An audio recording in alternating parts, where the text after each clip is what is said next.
Assalamu alaikum wa rahmatullahi wa barakatuh. Peace be upon you all and welcome to the channel. In this video, we will cover Java conventions, or at least a portion of Java conventions, and we will begin with variable names. So we did not cover this in the previous lecture pertaining to variables. I only used short variable names such as A, B, C. I only used monogrammed names. But here I will show you the conventions for naming variables, whether they are primitive or reference data types. This convention is used conventionally for both types of variables. But before we begin, بسم الله الرحمن الرحيم الحمد لله رب العالمين والصلاة والسلام على أشرف الأنبياء والمرسلين سيدنا محمد وعلى آله وصحبه ومن تبعهم بإحسان إلى يوم الدين وارض اللهم عنا معهم أجمعين اللهم آمين. We start in the name of Allah, the most merciful in this life and in the hereafter. And we pray that we follow in the footsteps of Prophet Muhammad, peace be upon him, and his companions. Amen. So in Java, there is a convention, and when I say convention, I mean it is considered good practice if you comply with these conventions, though you do not have to comply. It is not mandatory, but most Java developers, I should say, use this particular naming scheme for variables. I will show you later on, inshallah, once we cover constants. They have their own naming convention. So this applies for both. I will write it just to be safe. This convention applies for both primitive and reference data types.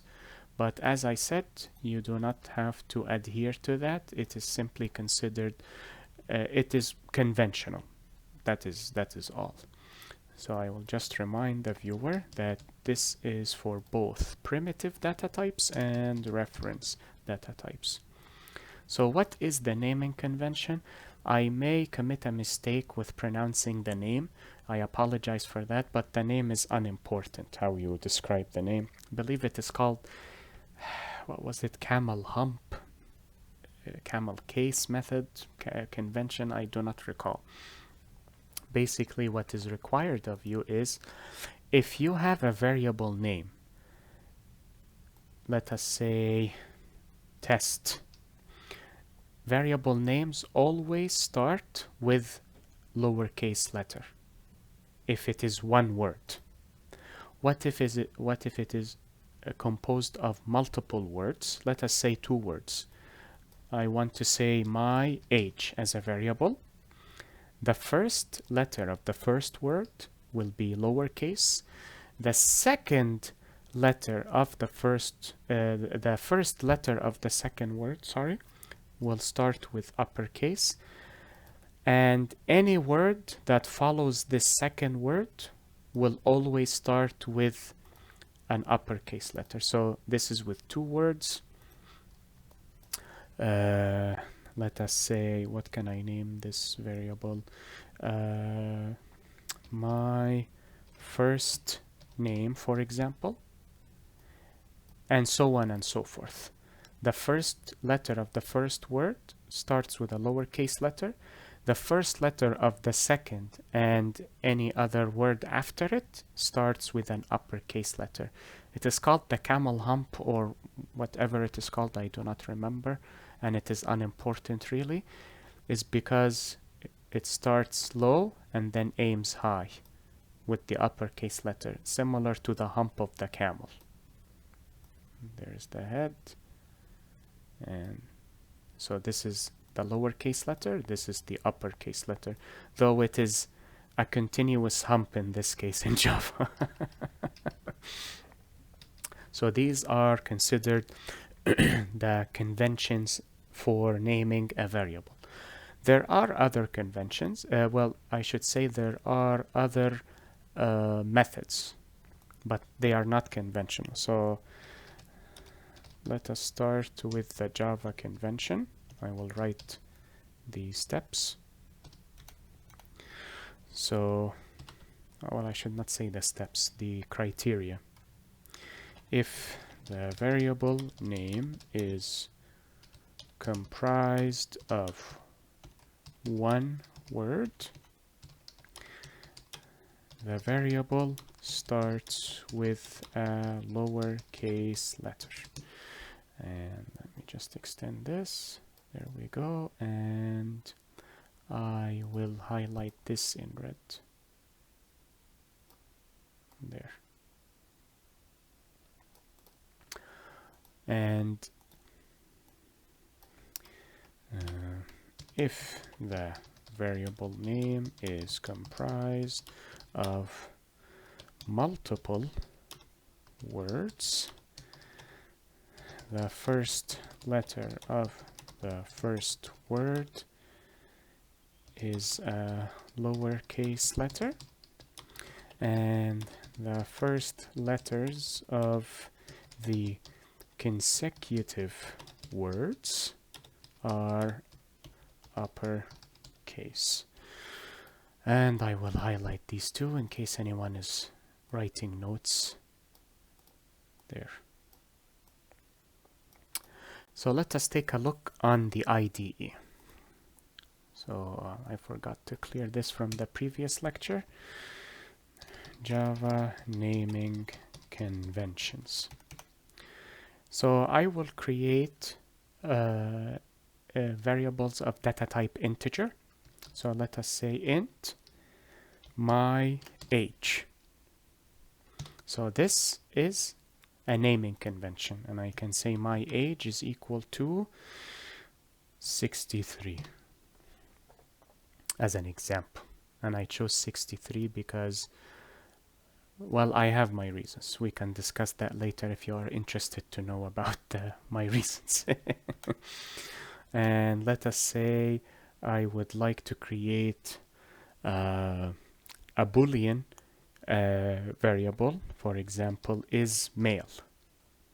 Is the person a male or a female? Oh, I have an error here because I did not declare it. So I must say Boolean. And I will say true because I am a male and also a man. And remember, every man is male, but not every male is a man. The same as with women. Every woman is a female, but not every female is a woman. Let us try using a naming convention with 3 words. What can I use? Okay, let us say int day of week. And since the week starts with Monday, not because I am following Western traditions, but because in Arabic, sorry, I should say Sunday, because Sunday in Arabic means 1. So the week starts with Sunday and ends with Saturday. That is how it should be. Whether you agree with me or not is irrelevant. Okay, so I will say 1.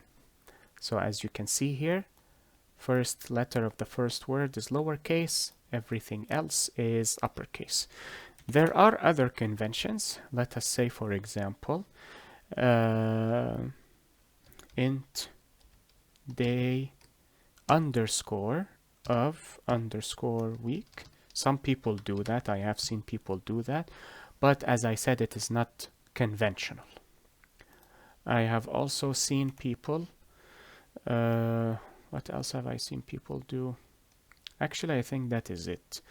However, let us say I want to say my age. You cannot have variables with the same name, of course, because that causes conflict. My age, let us say my age too. So I can use a number in my variable name. However, I cannot do this.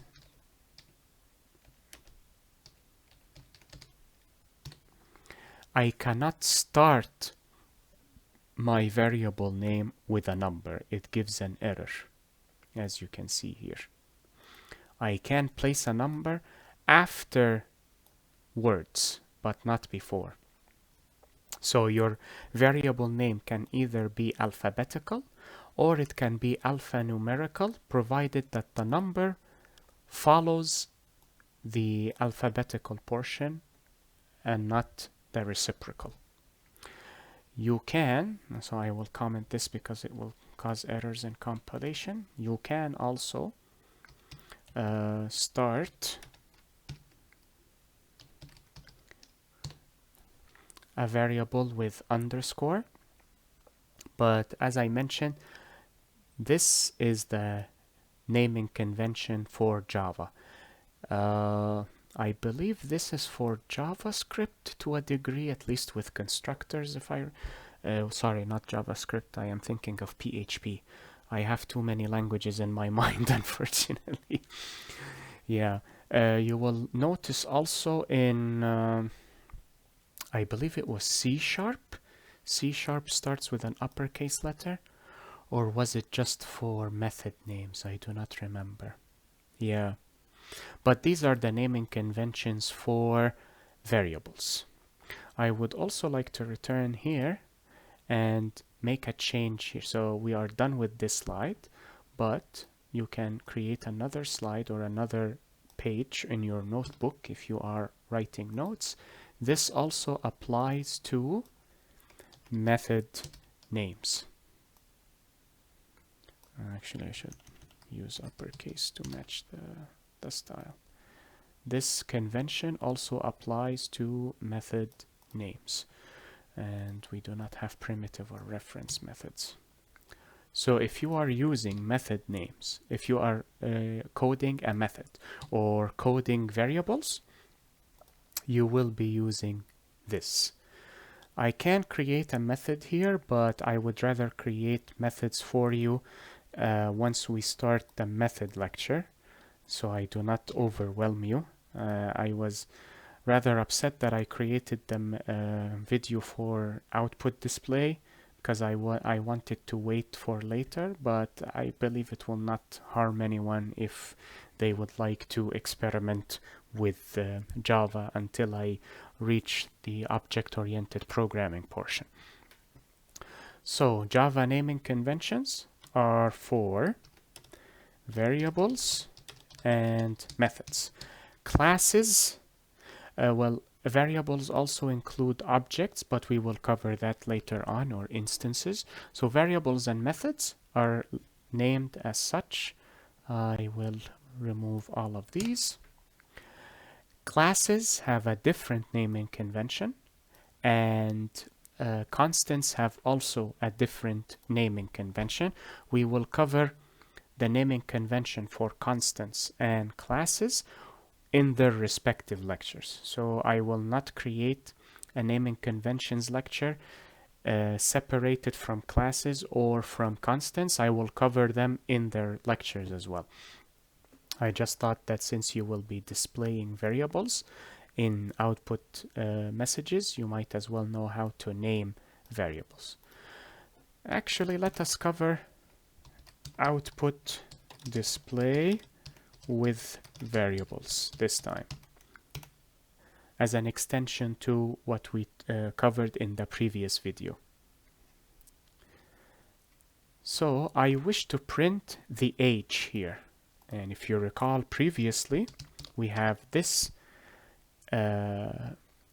statement to print or display messages on the output buffer, or we can use print, but since you cannot leave print empty, unfortunately, I will use print line in case I do forget and leave it empty. And do not worry, we will cover this portion here that you saw. This is known as method overloading. We will cover that later on, do not worry. So let us say I wish to display this age here. I can simply say 63, of course. But what if I wish to display it as a variable? Because if you have, let us say, for example, 200 lines of code, and you wish to use this number 63, you can use this in the entirety of your code. However, what if you decide to change 63 to 64? You have to manually change this number throughout your entire code. So it is easier if you use the variable name, like so, in your code. And should you choose to change this later on, you can simply change it here. So let us display this first. And as you can see, with variable names, you simply insert the variable name. You do not use quotation marks. Quotation marks are only for characters and strings here. Well, what if I change this to 70 and I wish to print it? I do not have to change it here again. The compiler will change it for me automatically, like so. There. And that is it for Java naming conventions and printing or displaying output using variable names. In the next video, inshallah, we will cover program flow, which is the introductory portion to if statements and switch statements. In program flow, we will cover flowcharts as well, if you are interested in learning that. Then after that, inshallah, we will cover if and switch. After that, we will cover the loops, while, do while, and the for loop. Once we finish with that, God willing, I may provide an exercise as homework for the viewer so that it helps cement the information in your mind. Whether or not I create this exercise, after that we will start with object-oriented programming, God willing. Though I may create a lecture before that for writing pseudocode, if you are interested in learning how to write pseudocode, or I may leave the pseudocode lecture till the end with memory management and Java infrastructure portion of the tutorial. As I mentioned, I believe it was the second or third video that I have decided to divide this course into 3/3. The last third will cover background, or I should not say background information, but rather the infrastructure of Java to help give you a solid foundation, because that solid foundation can be extrapolated to any other programming language, at least the compiled programming languages. Interpreted programming languages have other foundations for them, which we can cover in the future, inshallah. I hope this video was helpful and beneficial to you all. Enjoy the rest of your day. Be safe, take care, and peace be upon you all. Wassalamu alaikum wa rahmatullahi wa barakatuh.